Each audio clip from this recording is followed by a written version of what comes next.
అందరికీ నమస్కారం. రివిజన్ 9 పరిచిత పద్యాలు. ఈ వీడియోలో పరిచిత పద్యాల్లో ప్రశ్నలు ఎట్లా అడుగుతారు, ఆప్షన్ ఏ విధంగా రాయాలి, ఇవన్నీ కూడా వివరంగా తెలుసుకుందాం. ఇంకా మన ఛానల్ని ఎవరైనా సబ్స్క్రైబ్ చేసుకోకపోయినట్లయితే వెంటనే సబ్స్క్రైబ్ చేయండి. మన ఛానల్లో వచ్చేటటువంటి వీడియోలను మీ మిత్రులకు షేర్ చేయండి.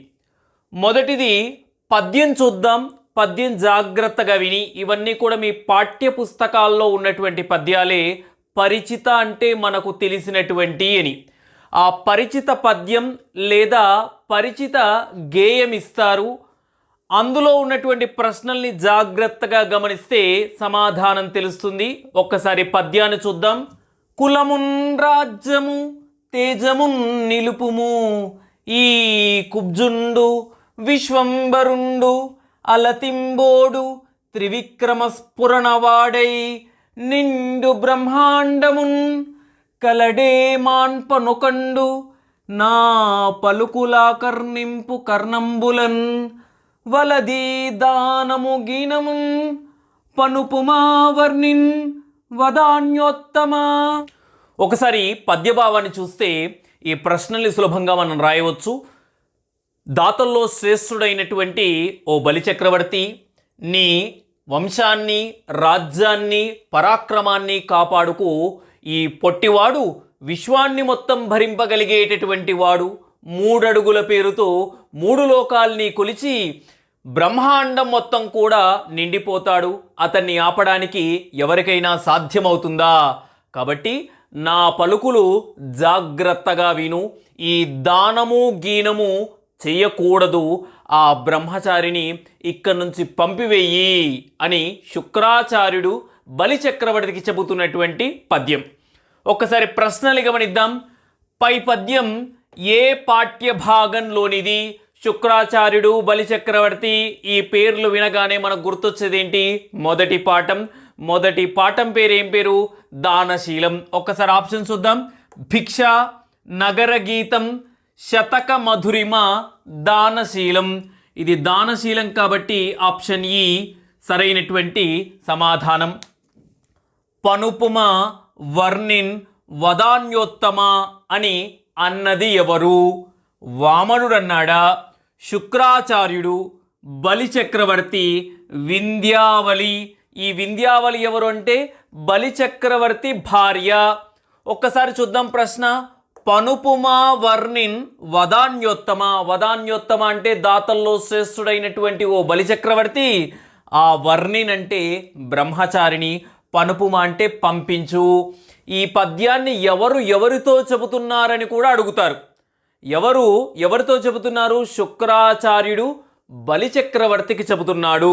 ఆ బ్రహ్మచారిని పంపించు అని అన్నది ఎవరు? ఒక్కసారి చూద్దాం. వామనుడు అన్నాడా? శుక్రాచార్యుడు అన్నాడా? బలిచక్రవర్తి అన్నాడా? వింధ్యావళి అందా? ఆప్షన్ సరైనటువంటి సమాధానం ఆ. శుక్రాచార్యుడు బలిచక్రవర్తికి చెబుతున్నాడు ఆ బ్రహ్మచారిని ఇక్కడి నుంచి పంపించేసేయని. మూడో ప్రశ్న, కుబ్జుండు అంటే ఎవరు? ఇక్కడ కొన్ని పదాలకు అర్థాలు అడగవచ్చు. కుబ్జుండు, వర్ణిన్, వదాన్యోత్తమ, విశ్వంబరుండు అంటే ఎవరు? ఇలాంటి పదాలకు అర్థాలు అడగవచ్చు. ఇక్కడ కుబ్జుండు అని అడిగారు. ఇక్కడ నిలుపుము ఈ కుబ్జుండు. ఈ కుబ్జుండు అంటే ఇక్కడ వచ్చినటువంటి కుబ్జుడు అంటే పొట్టివాడు. ఈ పొట్టివాడు అని ఎవరిని అంటున్నారు? వామనుణ్ణి. కాబట్టి ఆప్షన్ చూద్దాం. వామనుడు, బలిచక్రవర్తి, శుక్రాచార్యుడు, వింధ్యావళి. కాబట్టి ఇక్కడ కుబ్జుండు అంటే ఎవరు? పొట్టివాడు. ఇక్కడ పొట్టివాడు అంటే ఎవరు? వామనుడు. కాబట్టి ఆప్షన్ ఆ సరైనటువంటి సమాధానం. నాలుగో ప్రశ్న, వదాన్యోత్తమ అనే పదాన్ని విడదీస్తే లేదా వదాన్యోత్తమ అనే పదానికి అర్థం ఏమిటి అని అడగవచ్చు. వదాన్యోత్తమ అనే పదం ఏ సంధికి చెందింది అది కూడా అడగవచ్చు. ఆప్షన్స్ వద ప్లస్ అన్యోత్తమ కాదు. వదాన ప్లస్ ఉత్తమ ఇది కూడా కాదు. వదాన్య ప్లస్ ఉత్తమ, వదాన్యోత్తమ ఏ సంధి అవుతుందంటే గుణసంధి అవుతుంది. అకారమునకు ఈ ఊరులు పరమైతే ఏవో అర్లు ఆదేశమవుతాయి. కాబట్టి ఇది గుణసంధికి సంబంధించింది. వదాన్య ప్లస్ ఉత్తమ, వదాన్యోత్తమ. నాలుగో ఆప్షన్ వదాన్య ప్లస్ ఓత్తమ ఇది కూడా కాదు. సరైనటువంటి సమాధానం ఈ వదాన్య ప్లస్ ఉత్తమ. 5వ ప్రశ్న, ఈ పద్యాన్ని రచించిన కవి ఎవరు?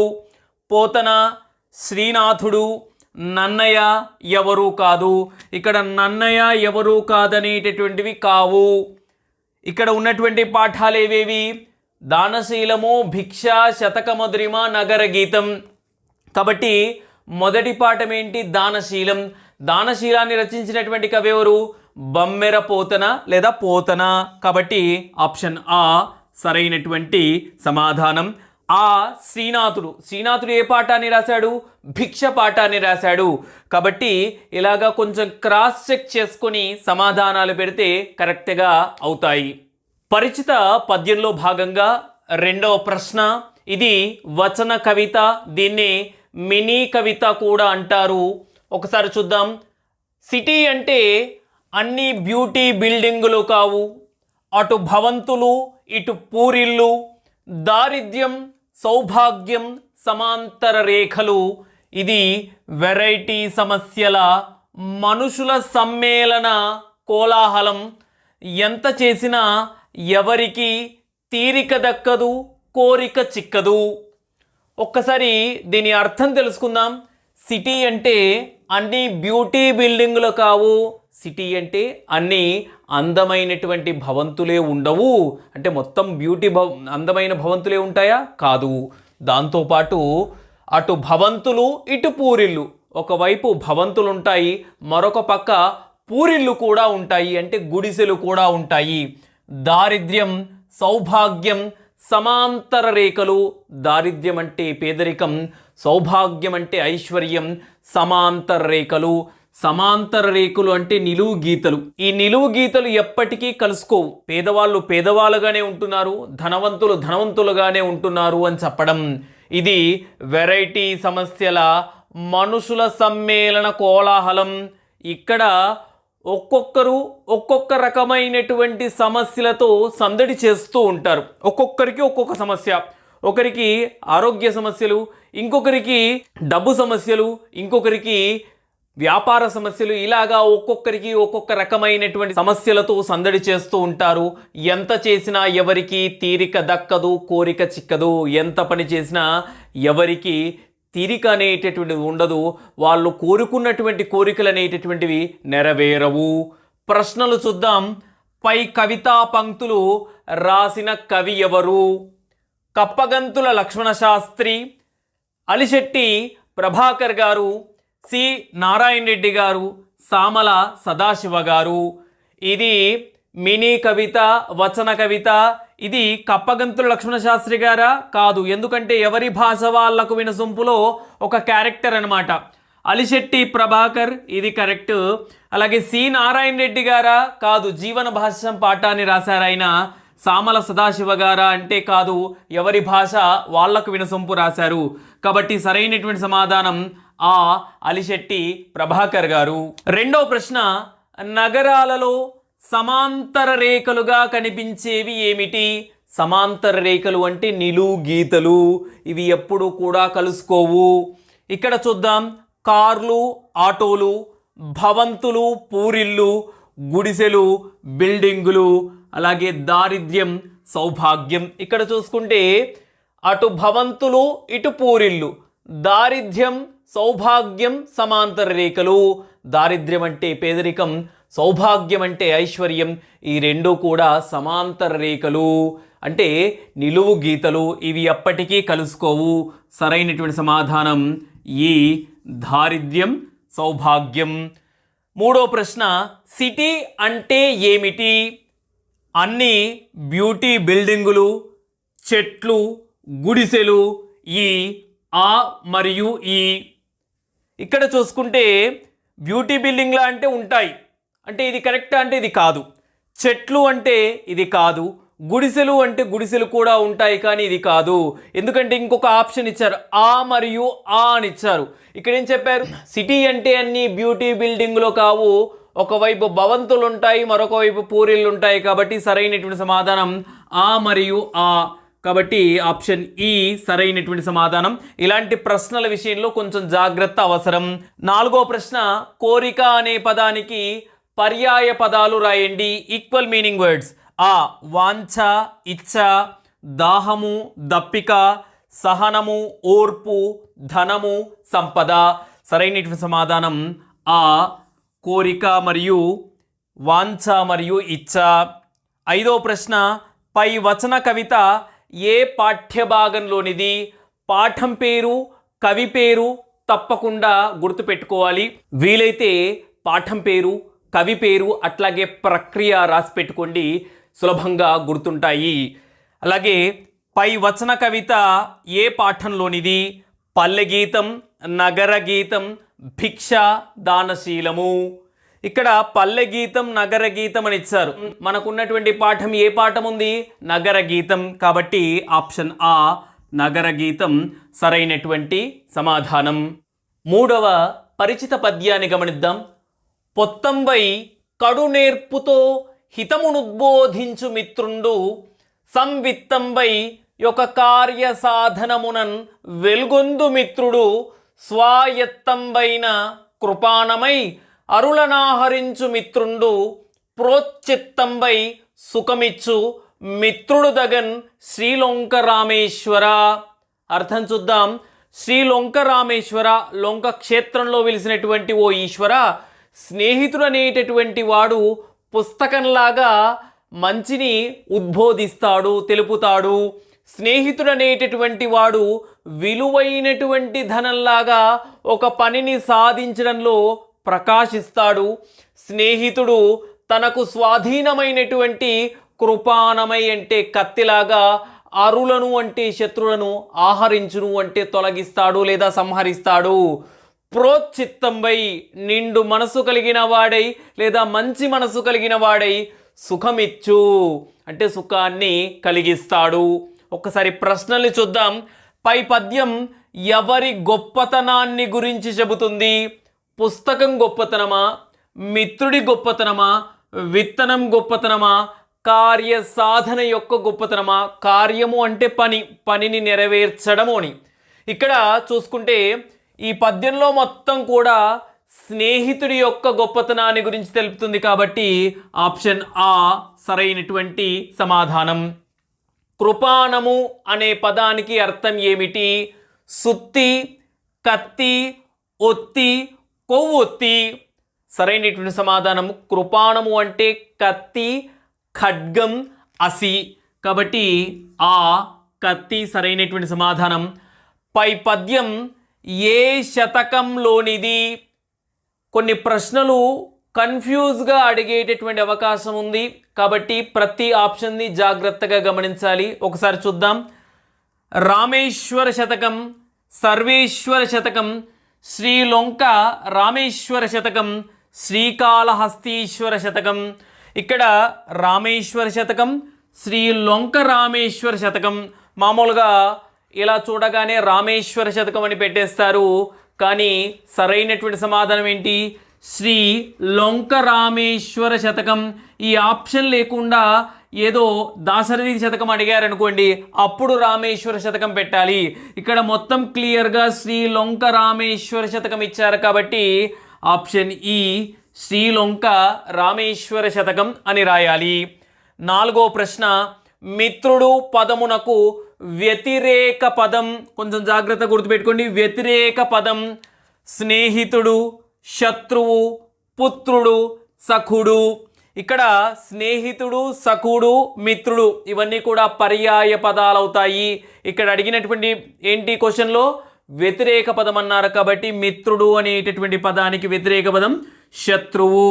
ఇది సులభంగా అనిపిస్తుంది, కానీ మీరు ఎగ్జామ్ రాసే తొందరలో ఇక్కడ మిత్రుడు ఉన్నాడు కాబట్టి ఇక్కడ స్నేహితుడు అర్థం అనుకుంటారు. కాబట్టి ఇది వ్యతిరేక పదం. కాబట్టి మిత్రుడికి వ్యతిరేక పదం శత్రువు. మీకు అందరికీ తెలుసు, కానీ ఆ పరీక్ష ఒత్తిడిలో కొంచెం తొందరగా రాయాలనేటటువంటి ధ్యాసలో ఆ వ్యతిరేక పదమా అర్థమా అనేటటువంటి అంతగా గమనించరు. కాబట్టి ఇట్లాంటి విషయాల్లో కొంచెం జాగ్రత్త అవసరమని సూచిస్తున్నాను. పొత్తంబు అను మాటకు అర్థం ఏమిటి? మస్తకం, పుస్తకం, ఆచారము మిత్రుడు. సరైనటువంటి సమాధానం ఆ పుస్తకము.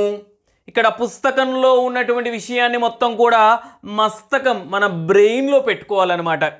4వ పరిచిత పద్యాన్ని గమనిద్దాం. కారే రాజులు రాజ్యముల్ గలుగవే గర్వోన్నతిం పొందరే వారేరి సిరిమూటగట్టుకొని పోవంజాలిరే భూమిపై పేరైనం కలదే శిబి ప్రముఖులున్ ప్రీతిన్ యశఃకాములై ఈరే కోర్కులు వారలన్ మరచిరే ఇక్కాలమున్ భార్గవ. భార్గవ అంటే భృగువంశంలో జన్మించినటువంటి ఓ శుక్రాచార్య, కారే రాజులు, పూర్వకాలంలో రాజులు అనేటటువంటి వాళ్ళు లేరా, రాజ్యములు కలగవే, వాళ్లకు రాజ్యాలు అనేటటువంటివి ఉన్నాయి కదా, గర్వోన్నతిని పొందరే, వాళ్లకు ఉన్నటువంటి సిరి సంపదలను చూసుకొని అధికమైనటువంటి గర్వాన్ని పొందారు కదా, వారేరి, వారందరూ ఏరి అంటే ఎక్కడ ఉన్నారు, సిరిమూట గట్టుకొని పోవంజాలిరే, వాళ్ళు మరణించినటువంటి సమయంలో వాళ్ళు సంపాదించినటువంటి సంపదనంతా మూటగా కట్టుకొని వెళ్ళగలిగారా, భూమిపై పేరైనం కలదే, ఈ భూమి మీద వారి పేరు ఎక్కడైనా వినిపిస్తుందా, శిబి ప్రముఖులున్ ప్రీతిన్ యశఃకాములై ఈరే కోర్కులు, శిబి ప్రముఖులున్, శిబి చక్రవర్తి వంటి గొప్ప దాతలైనటువంటి రాజులు, యశఃకాములై ప్రీతిన్, యశఃకాములై అంటే కీర్తిని మాత్రమే కోరుకున్నటువంటి వాళ్ళై, ప్రీతిన్ సంతోషంగా, కోర్కులు ఈరే అడిగినటువంటి దాతలకు యాచకులకు ఈరే అంటే ఇచ్చి ఉన్నారు కదా, వారలన్ మరచిరే ఇక్కాలమున్, ఇక్కాలమున్ అంటే ఈ ప్లస్ కాలమున్, ఇక్కాలమున్ ఇది ఏ సంధికి చెందింది అని అడగవచ్చు, త్రిక సంధి, విడదీస్తే ఈ ప్లస్ కాలమున్. ఈనాటికి వారలన్ శిబి చక్రవర్తి వంటి రాజులను మరచిరే, మరిచిపోయారా అంటే లేదు కదా అని భావము. ఒకసారి ప్రశ్నల్ని చూద్దాం. సిరిమూట గట్టుకొని పోవంజాలిరే అంటే ఏమిటి, డబ్బును మూటలాగా కట్టుకొని వెళ్ళగలిగారా అంటే ఏమిటి చూద్దాం. ధనాన్ని మూటగా కట్టుకొని తీసుకొని వెళతారు, నష్టపోతారు, లాభాన్ని పొందుతారు, ధనాన్ని మూటగా కట్టుకొని తీసుకు వెళ్ళలేరు. ఇక్కడ 2 ఆప్షన్ కొంచెం కన్ఫ్యూజ్గా ఉన్నాయి. ఒకటి ధనాన్ని మూటగా కట్టుకొని తీసుకు వెళతారు, ధనాన్ని మూటగా కట్టుకొని తీసుకు వెళ్ళలేరు. ఇక్కడ సరైనటువంటి సమాధానం డబ్బును చనిపోయినటువంటి సమయంలో డబ్బును మూటగా కట్టుకొని తీసుకు వెళ్ళలేరు. ఇక్కడ వెళతారనిచ్చారు, ఇక్కడ వెళ్ళలేరనిచ్చారు, కాబట్టి సరైనటువంటి సమాధానం ఈ ఎవరైనా చనిపోయినప్పుడు వాళ్ళు సంపాదించిన సంపదల్ని తీసుకు వెళ్ళలేరు. 2వ ప్రశ్న, శిబి ప్రముఖులు వేటిని కోరుకొని దానాలు చేశారు, ఏం కోరుకొని దానాలు చేశారు, కీర్తిని కోరుకున్నారా, రాజ్యాన్ని కోరుకున్నారా, ధనాన్ని కోరుకున్నారా, బంగారాన్ని కోరుకున్నారా అంటే వాళ్ళు కీర్తిని మాత్రమే కోరుకుని దానాలు చేశారు. ఆప్షన్ ఆ సరైనటువంటి సమాధానం. పై పద్యంలోని విషయాన్ని ఎవరికి చెబుతున్నారు, శుక్రాచార్యుడు బలికి, బలి శుక్రాచార్యునికి, వామనుడు బలికి, శిబి శుక్రాచార్యునికి. ఇక్కడ భార్గవ అంటే భృగు వంశంలో జన్మించినటువంటి ఓ శుక్రాచార్య అంటే శుక్రాచార్యునికి చెబుతున్నారు కాబట్టి శుక్రాచార్యుడు కాదు. ఇక్కడ వామనుడు బలికి చెబుతున్నాడా, ఇది కూడా కాదు, శుక్రాచార్యునికి చెబుతున్నారు కాబట్టి ఈ 2 ఆప్షన్లో సరైన సమాధానం ఉంది. బలి చక్రవర్తి శుక్రాచార్యునిక, శిబి చక్రవర్తి శుక్రాచార్యునిక, మన పాఠంలో ఉన్నటువంటి ముఖ్యమైనటువంటి క్యారెక్టర్స్ ఏంటంటే బలి చక్రవర్తి మరియు శుక్రాచార్యుడు కాబట్టి సరైనటువంటి సమాధానం బలి చక్రవర్తి శుక్రాచార్యునికి చెబుతున్నాడు. ఇక్కడ శిబిని ఒక ఉదాహరణగా తీసుకున్నారు, శిబి చక్రవర్తి కీర్తి కోసం దానాలు చేశాడు అని చెప్పారు కాబట్టి బలి శుక్రాచార్యునికి.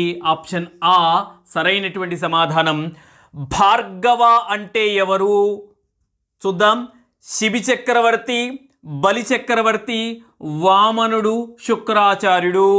భార్గవ అంటే భృగు వంశంలో జన్మించినటువంటి శుక్రాచార్య. ఇక్కడ ఆప్షన్ ఈ శుక్రాచార్యుడు. భార్గవ అంటే శుక్రాచార్యుడు అని అర్థం. ఈ పద్యం ఏ పాఠ్యభాగంలోనిది? బలిచక్రవర్తి శుక్రాచార్యుడు వచ్చారు కాబట్టి సులభంగా మనం రాయొచ్చు దానశీలమని. భిక్ష, నగరగీతం, దానశీలం, జీవన భాష్యం. సరైనటు సమాధానం ఈ దానశీలము. 5వ పరిచిత పద్యాంశం. పలుకదే తొల్లి భూదేవి బ్రహ్మతోడ సమరమున నుండి తిరుగక జచ్చుట కంటే పలికి బొంకక నిజమున బరుగుట కంటే మానధనులకు భద్రంబు మరియు గలదే. తొల్లి అంటే పూర్వకాలంలో భూదేవి బ్రహ్మతో చెప్పింది. ఏం చెప్పింది అంటే సమరమున నుండి తిరుగక చచ్చుట కంటే, యుద్ధంలో వెనుదిరగకుండా వీరమరణం పొందడము, పలికి బొంకక నిజమున పరుగుట కంటే మాట చెప్పి దాన్ని నిలబెట్టుకోవడము మానధనులకు భద్రంబు మరియు గలదే. మానధనులు అంటే అభిమానమే ధనంగా కలిగినటువంటి వాళ్లకు ఇంకొకటి ఏదైనా సంపద ఉందా అంటే లేదు అని అర్థం. ప్రశ్నలు చూద్దాం. పై పద్యాంశంలోని మాటలు ఎవరు ఎవరితో అన్నారు? వామనుడు బలిచక్రవర్తితో, బలిచక్రవర్తి శుక్రాచార్యునితో, బలిచక్రవర్తి వామనునితో, శుక్రాచార్యుడు బలిచక్రవర్తితో. ఈ మాటలన్నీ ఎవరన్నారంటే బలిచక్రవర్తి శుక్రాచార్యునితో చెప్పినటువంటి మాటలు. కాబట్టి ఆప్షన్ ఆ సరైనటువంటి సమాధానం. యుద్ధంలో వెనుదిరగకుండా వీరమరణం పొందడం వీరుడైనటువంటి వాడికి ఉండాల్సినటువంటి లక్షణం. ఎవరికి మేలైన మార్గమని పద్యంలో చెప్పబడింది. రాజులకు, రాణులకు, మంత్రులకు, మానధనులకు అభిమానమే ధనంగా కలిగినటువంటి వాళ్ళు ఎవరు అంటే మానధనులు. ఆప్షన్ ఈ సరైనటువంటి సమాధానం. పై పద్యాంశం దేని నుండి గ్రహించబడింది? బలిదానం, బలి చరిత్ర, వామన చరిత్ర, శుక్రాచార్య చరిత్ర. బమ్మెరపోతన గారు రాసినటువంటి వామన చరిత్ర నుంచి తీసుకోబడింది. ఆప్షన్ ఈ సరైనటువంటి సమాధానం. సత్యహీనుడు వ్యతిరేక పదాన్ని గుర్తించండి. సత్యవంతుడు, సత్యహరిశ్చంద్రుడు, అవినీతిపరుడు, మోసకారి. ఇక్కడ వ్యతిరేక పదం అడిగారు కాబట్టి సత్యహీనుడు, సత్యవంతుడు. సత్యం అనేటటువంటి గుణాన్ని అంటిపెట్టుకున్నటువంటి వాడు, నిజాల్ని పలకని వాడు, నిజాల్ని పలికేటటువంటి వాడు. కాబట్టి ఆప్షన్ ఆ సరైనటువంటి సమాధానం. యశము అనగా అర్థం ఏమిటి? అపకీర్తి, కీర్తి, సింహాసనం, కిరీటం.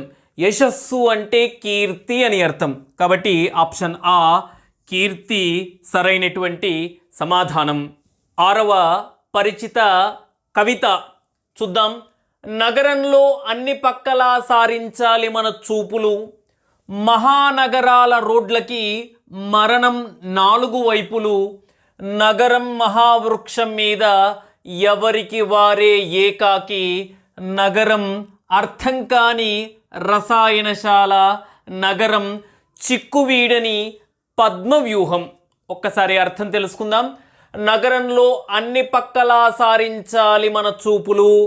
నగరంలోని రోడ్ల మీద మనం ముందుకు వెళ్ళాలంటే అన్ని పక్కలా సారించాలి మన చూపులు. అంటే ముందు వెనక పక్కల గమనిస్తూ ఉండాలి. ఎందుకోసం అంటే మహానగరాల రోడ్లకి మరణం 4 వైపులు. మహానగరంలో ఉన్నటువంటి రోడ్లకి మరణం 4 వైపులు. అంటే ఎటువైపు నుంచి ఏ ప్రమాదం వస్తుందో చెప్పలేం. కాబట్టి ఒక అడుగు ముందుకు వేయాలంటే 4 దిక్కులు గమనిస్తూ ముందుకు నడవాలి. నగరం మహావృక్షం మీద, నగరము అనేటటువంటి మహావృక్షం మీద ఎవరికి వారే ఏకాకి. ఎవరికి వాళ్ళు ఏకాకి అంటే ఒంటరి వాళ్ళలాగా ఉంటున్నారు. తాము తమ కుటుంబం అనే ఆలోచిస్తూ ఉన్నారు, కానీ మిగతా వేటి మీద ఎవరి పట్ల ధ్యాస లేదు. నగరం అర్థం కాని రసాయనశాల. రసాయనశాల అంటే ల్యాబొరేటరీ. అక్కడ రకరకాలైనటువంటి కెమికల్స్ ఉంటాయి. రసాయనాలు అంటే కెమికల్స్ ఉంటాయి. ఒక్కొక్క కెమికల్ యొక్క గుణం ఒక్కొక్కలాగా ఉంటుంది. ఇక్కడ కూడా నగరం ఎట్లా ఉంటుందంటే రసాయనశాల లాగా ఉంటుంది. అంటే మనుషులు కూడా ఒక్కొక్క రకమైనటువంటి కెమికల్ లాగా ఉంటారన్నమాట. అలాగే నగరం చిక్కువీడని పద్మవ్యూహం లాంటిది. ఒక్కసారి పద్మవ్యూహంలో అడుగు పెడితే దాని నుంచి తప్పించుకోవడం సాధ్యం కాదు.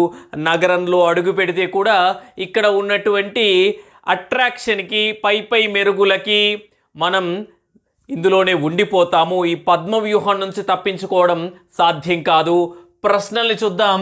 ఈ కవితలో అన్ని పక్కల ఎందుకు చూపులు సారించాలి, అన్ని వైపులకు చూసి నడవాలి ఎందుకు? ప్రమాదంలో పడడానికి, ప్రమాదాలు తప్పించుకోవడానికి, ప్రమాదాలు జరగడానికి, బతకడానికి. ఇక్కడ చూస్తే ఈ రెండు ఆప్షన్స్ ప్రమాదంలో పడడానికి, ప్రమాదాలు జరగడానికి. ఎవరైనా కోరి ప్రమాదాలు తెచ్చుకోరు కాబట్టి ప్రమాదాలు తప్పించుకోవడానికి మనం నాలుగు వైపులా చూడాలి. సరైనటువంటి సమాధానం ఆ ప్రమాదాలు తప్పించుకోవడానికి. మరణం నాలుగు వైపులు అనే కవి అనడంలో ఉద్దేశం ఏమిటి అంటే నాలుగు వైపుల నుంచి అంటే ఏ వైపు నుంచి ప్రమాదం వస్తుందో చెప్పలేమన్నారు కవి. ఎందుకోసం? మరణం ఏ దిక్కునైనా రావచ్చు, మరణం పైనుండి రావచ్చు, మరణం తూర్పు దిక్కు నుండి రావచ్చు, జననం ఏ దిక్కునైనా రావచ్చు. ఇక్కడ మరణం గురించి మాట్లాడుతున్నాం కాబట్టి ఈ ఆప్షన్ అవసరం లేదు. మరణం పైనుంచి రావచ్చు, మరణం తూర్పు నుండి రావచ్చు, మరణం ఏ దిక్కు నుంచైనా రావచ్చు. తూర్పు, పడమర, ఉత్తర, దక్షిణాల్లో ఎటువైపు నుంచి కూడా ప్రమాదం జరగవచ్చు. అందుకే నాలుగు వైపులా దృష్టి పెట్టి ముందుకు నడవాలి అని చెప్పారు. కాబట్టి ఆప్షన్ ఆ సరైనటువంటి సమాధానం. మూడో ప్రశ్న.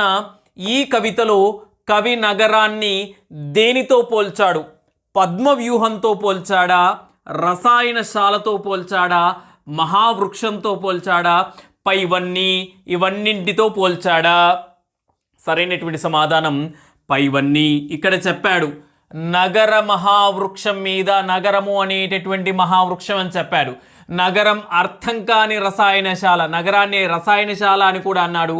నగరం చిక్కువీడని పద్మవ్యూహం కాబట్టి నగరాన్ని పద్మవ్యూహంతో, రసాయనశాలతో, అలాగే మహావృక్షంతో పోల్చాడు. కాబట్టి పైవన్నీ అనేటటువంటి సరైన సమాధానం. ఈ కవితను రచించిన కవి ఎవరు? అలిశెట్టి ప్రభాకర్, అలిశెట్టి దివాకర్, యశోదారెడ్డి, సి నారాయణ రెడ్డి. సరైనటువంటి సమాధానం అలిశెట్టి ప్రభాకర్ గారు. ఆప్షన్ ఆ సరైనటువంటి సమాధానం. ఈ కవిత ఎక్కడి నుండి తీసుకోబడింది? నగర గీతము అనేటటువంటి కవిత. నగర జీవితం, పల్లె జీవితం, Hyderabad diary, city life. Option ఈ సరైనటువంటి సమాధానం. 7వ పరిచిత పద్యం గమనిద్దాం. భవదీయార్చన సేయుచు ప్రథమ పుష్పం బెన్న సత్యంబు, రెండవ పుష్పంబు దయాగుణం, అతి విశిష్టంబేక నిష్ఠా సమోత్సవ సంపత్తి, తృతీయ పుష్పమది భాస్వద్భక్తి సంయుక్తి, యోగ విధానంబు అవిలేని పూజల మదింగైకోవు సర్వేశ్వర. ఈ లోకమంతటికి ప్రభు అయినటువంటి ఓ ఈశ్వర, భవదీయార్చన చేయుచు. భవదీయ ప్లస్ అర్చన, భవదీయ అర్చన. భవత్ అంటే నీ యొక్క, అర్చన అంటే పూజ.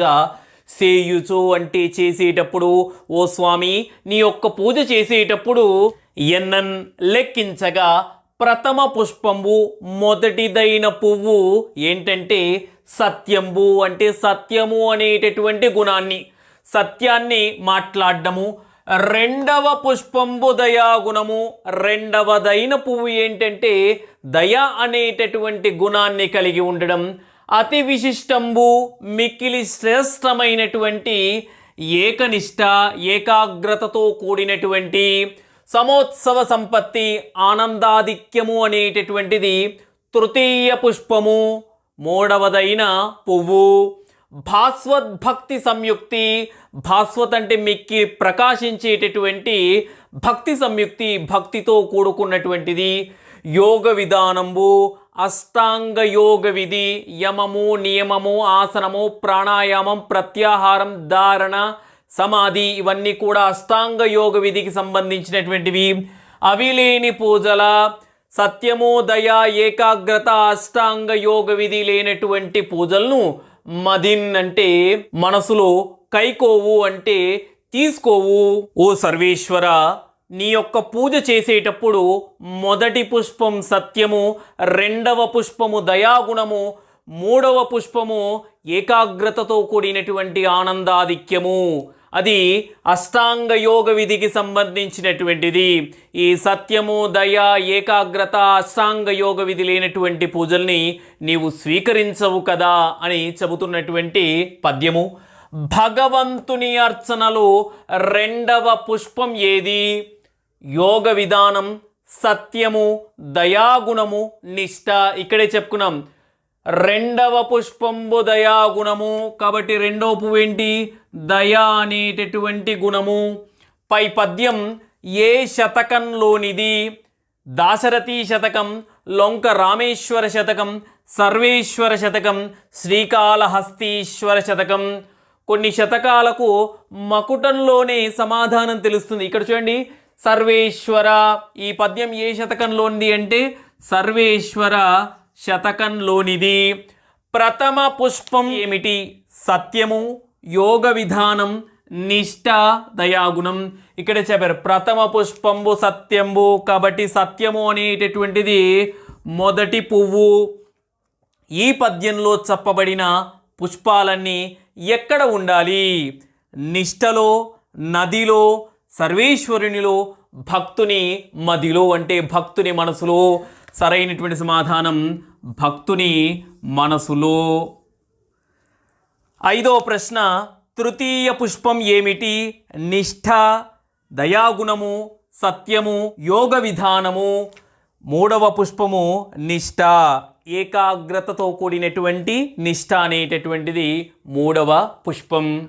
ఎనిమిదవ పద్యం, ఆకంఠంబుగ నిబ్డు మాధూకర భిక్షాన్నంబు భక్షింపగా లేకున్నన్ కడు అంగలార్చదవు మేలే లెస్స శాంతుడవే నీకంటెన్మతిహీనులే కటకట నీవారముష్టింపచుల్ శాకాహారులు కందభోజులు శిలోంఛా ప్రక్రముల్ తాపసుల్.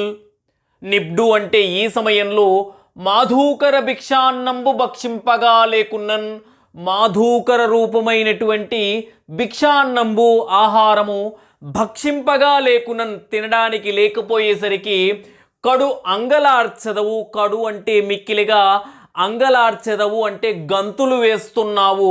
మేలే, ఇదేమైనా మంచిదేనా? లెస్స శాంతుడవే, నీవు శాంతగుణం కలిగిన వాడివేనా? కటకట, అయ్యయ్యో, నీవారముష్టింపచుల్, పిడికెడు మాత్రమే నివ్వరి ధాన్యాన్ని తిని బ్రతికేటటువంటి వాళ్ళు. శాకాహారులు, కేవలం కూరలు కాయలు మాత్రమే తినేటటువంటి వాళ్ళు. కందభోజులు, దుంపలు మాత్రమే ఆహారంగా తిని బ్రతికేవాళ్ళు. శిలోంచా ప్రక్రముల్, శిలప్రక్రములు అంటే కోత కోసినటువంటి వరి మల్లలో పడినటువంటి ధాన్యపు గింజల్ని ఏరుకొని తినేవాళ్ళు. ఉంచప్రక్రములంటే రోళ్ళ దగ్గర దంచేటప్పుడు కింద పడినటువంటి ధాన్యాన్ని ఏరుకొని తినేటటువంటి వాళ్ళు. తాపసుల్, తపస్సు చేసుకునేటటువంటి వాళ్ళు. ఋషులు, నీకంటే మతిహీనులే, నీకన్నా మతిహీనులే అంటే తెలివి తక్కువారా. ఈ పద్యంలోని విషయం ఎవరు ఎవరికి చెబుతున్నారు? పార్వతి వ్యాసుడికి, వ్యాసుడు పార్వతికి, శిష్యులు వ్యాసుడికి, వ్యాసుడు శిష్యులకు. ఈ పద్యంలోని విషయం పార్వతీదేవి వ్యాసుడికి చెబుతుంది. కాబట్టి ఆ సరైనటువంటి సమాధానం. కందభోజులు అనే పదానికి అర్థము ఏమిటి? కందములు అంటే దుంపలు, భోజులు అంటే భుజించేటటువంటి వాళ్ళు. దుంపలు మాత్రమే ఆహారంగా తీసుకునేటటువంటి వాళ్ళు. కాయకూరలు తినేవాళ్ళు, నివ్వరి ధాన్యం తినేవారు, దుంపలు తినేవారు, పండ్లు తినేవారు. సరైనటువంటి సమాధానం దుంపలు ఆహారంగా తీసుకునేటటువంటి వాళ్ళు. పై పద్యంలో అంగలు అంటే గంతులు వేస్తున్నది ఎవరు? పార్వతీదేవి, శిష్యులు, వ్యాసుడు, ఈశ్వరుడు. గంతులు వేస్తుంది ఎవరంటే వ్యాసుడు. కాబట్టి ఆప్షన్ ఈ సరైనటువంటి సమాధానం. పై పద్యం ఏ కావ్యంలోనిది? భీమఖండం, కాశీఖండం, హరవిలాసం, క్రీడాభిరామం. ఇది కాశీ ఖండంలోనిది. కాశీ గురించి చెప్పారు కాబట్టి గుర్తుపెట్టుకోండి, అంటే ఒక క్లూ అంతే. కాశీ గురించి చెప్పారు కాబట్టి కాశీ ఖండం అని గుర్తుపెట్టుకోండి. ఈ పాఠం భిక్ష అనేటటువంటిది కాశీ ఖండంలోంచి తీసుకోబడినటువంటిది. ఆప్షన్ ఆ సరైనటువంటి సమాధానం. 9వ పద్యం. బలి చేసిన దానమునకు నలినాక్షుడు నిఖిల భూతనాయకుడగుటన్ కలకలమని దశ దిక్కులు బలి బలి అని పొగిడే భూత పంచకమనగా. అనగా పాపాలు లేనటువంటి ఓ పరీక్షిన్ మహారాజా, ఈ కథనంతా కూడా శుకమహర్షి పరీక్షిన్ మహారాజుకు చెబుతున్నాడు. ఇక్కడ అనఘా అంటే ఎవరంటే పరీక్షిన్ మహారాజా. బలి చేసిన దానమునకు, బలి చక్రవర్తి 3 అడుగుల నేలను దానం చేశాడు కదా, ఆ దానమునకు నలినాక్షుడు, తామరల వంటి కన్నులు కలిగినటువంటి విష్ణువు, నిఖిల భూతనాయకుడగుడన్, నిఖిల అంటే సమస్తమైనటువంటి భూతములకు నాయకుడగడం వల్ల, సమస్తమైనటువంటి ప్రాణులకు నాయకుడు అవ్వడం వల్ల, దశ దిక్కులు 10 దిక్కులు, తూర్పు పడమర ఉత్తరం దక్షిణం ఈశాన్యం వాయవ్యం నైరుతి ఆగ్నేయం, అలాగే ఊర్ధ్వ అధో, ఇవన్నీ కూడా 10 దిక్కులు. అలాగే భూత పంచకము అంటే పంచభూతాలు, గాలి నీరు నిప్పు ఆకాశం భూమి, ఈ పంచభూతాలు కలకలమని కలకలలాడి బలి బలి అని పొగిడే. బలి చేసినటువంటి దానానికి బలి బలి అంటే గొప్ప పని చేశాడు అని చెప్పేసి పొగిడాయి. ఒక్కసారి ప్రశ్నలు చూద్దాం. ఈ పద్యంలో అనఘా అని ఎవరిని సంబోధించారు? బలి శుక్రుణ్ణి కాదు, వామనుడు బలిని, పరీక్షిత్తుని శుకమహర్షి, జనమేజయుణ్ణి వైశంపాయనుడు. ఇందాకే చెప్పుకున్నాం, అనఘా అంటే పాపాలు లేనటువంటి ఓ పరీక్షిన్ మహారాజా. ఈ కథనంతా కూడా పరీక్షిత్తుకు శుకమహర్షి చెబుతూ ఉన్నాడు కాబట్టి ఆప్షన్ ఈ సరైనటువంటి సమాధానం. పంచభూతాలు అనగా గాలి నీరు కొండలు లోయలు చెట్లు. గాలి నీరు నిప్పు భూమి ఆకాశం. నిప్పు భూమి ఆకాశం చెట్లు కొండలు ఏవి కావు. అన్నిట్లో సరైనటువంటి ఆప్షన్ ఆ, గాలి నీరు నిప్పు భూమి ఆకాశం, వీటిని పంచభూతాలు అంటారు. 3వ ప్రశ్న. నలినాక్షుడు అంటే ఏమిటి? నలినములు అంటే తామర, తామరల వంటి కన్నులు కలిగినటువంటి వారు ఎవరు అంటే శుక్రుడు, శుక్రాచార్యుడా కాదు, బ్రహ్మ కాదు, విష్ణువు బలి. సరైనటువంటి సమాధానం ఈ విష్ణువు. ఈ పద్యం భాగవతంలోని ఏ స్కందంలోనిది? ఎక్కడి నుంచి తీసుకున్నారంటే భాగవతం నుంచి తీసుకున్నారు. భాగవతంలో ఎక్కడి నుంచి తీసుకున్నారంటే వామన చరిత్రలోంచి తీసుకున్నారు. వామన చరిత్రలోంచి ఏ స్కందంలోంచి తీసుకున్నారు అంటే దశమ స్కందం, అష్టమ స్కందం, ప్రథమ స్కందం, ఏకాదశ స్కందం. సరైనటువంటి సమాధానం భాగవతం వామన చరిత్ర అష్టమ స్కంధంలో ఉన్నటువంటిది కాబట్టి ఆప్షన్ ఆ సరైనటువంటి సమాధానం. 10వ పద్యం చివరి పద్యం. నిరయంబైన నిబంధమైన ధరణి నిర్మూలనంబైన దుర్మరణంబైన కులాంతమైన నిజమున్ రానిమ్ము కానిమ్ముపో హరుడైనన్ హరి అయిన నీరజభవుండభ్యాగతుండైననౌ తిరుగన్నేరదు నాదు జిహ్వ వినుమ ధీవర్య వేయేటికిన్. ధీవర్య బుద్ధిమంతుల్లో శ్రేష్ఠుడైనటువంటి ఓ శుక్రాచార్య. ఈ పద్యాన్ని బలిచక్రవర్తి శుక్రాచార్యుని చెబుతున్నాడు. ధీవర్య అంటే బుద్ధిమంతుల్లో శ్రేష్ఠుడైనటువంటి ఓ శుక్రాచార్య, నిరయంబైన నేను ఈ దానం చేయడం వల్ల నాకు నిరయంబైన నరకం దాపురించిన, నరకం ప్రాప్తించిన, నిబంధమైన బంధనం ప్రాప్తించిన అంటే నన్ను తీసుకువెళ్ళి జైల్లో బంధించిన, ధరణి నిర్మూలనంబైన ఈ భూమి మొత్తం కూడా నిర్మూలనమైన అంటే రాజ్య భ్రష్టుని చేసిన అంటే రాజ్య బహిష్కృతిని చేసిన, దుర్మరణంబైన చెడ్డ చావు లభించిన, కులాంతమైన నాతోటే నా వంశం మొత్తం అంతరించిన, నిజమున్ రానిమ్ము కానిమ్ముపో. నిజమున్ పైన చెప్పినటువంటి విషయాలన్నీ కూడా రానిమ్ము జరిగితే జరగని, కానిమ్ముపో, ఇంకా అంతకు మించి జరిగినా సరే అభ్యాగతుండు ఆ వచ్చినటువంటి అతిథి ఎవరు? వామనుడు హరుడైనన్, హరుడు అంటే ఈశ్వరుడైన, హరి అయిన, విష్ణుమూర్తి అయిన, నీరజభవుండు పద్మ సంభవుడైనటువంటి బ్రహ్మదేవుడైన, అవునంటే కానీ వినుమా ఓ గురువుగారు వినండి, వేయేటికిన్ 1000 మాటలు ఎందుకు, నాదు జిహ్వ తిరుగన్నేరదు, నాదు జిహ్వ, జిహ్వ అంటే నాలుక, నా యొక్క నాలుక, తిరుగన్నేరదు మారు మాట పలకదు అంటే నేను మాట తప్పి ప్రవర్తించలేను అని చెప్పేసి ఎవరు? బలిచక్రవర్తి శుక్రాచార్యునికి చెబుతున్నాడు. ఒక్కసారి ప్రశ్నలు చూద్దాం. ఈ పద్యంలోని విషయాన్ని ఎవరు ఎవరికి చెప్పారు? విష్ణువు శుక్రునికి, బలి శుక్రునికి, శుక్రుడు వటునికి అంటే బ్రహ్మచారికి, వామనుడికి అని. ఈ శుక్రుడు బలికి, ఎవరు ఎవరికి చెప్పారు? బలిచక్రవర్తి శుక్రాచార్యునికి చెప్పాడు. కాబట్టి ఆప్షన్ ఆ సరైనటువంటి సమాధానం. నాలుక వెనకకు వెళ్ళలేదు అంటే నీకు ఏమర్థమయ్యింది? నాలుక వెనక్కి వెళ్ళలేదు. ఆప్షన్ చూద్దాం. నాలుకలో లోపం ఉండడం, మాట్లాడలేకపోవడం, ఇచ్చిన మాటకి కట్టుబడడం, అబద్ధాలు చెప్పడం.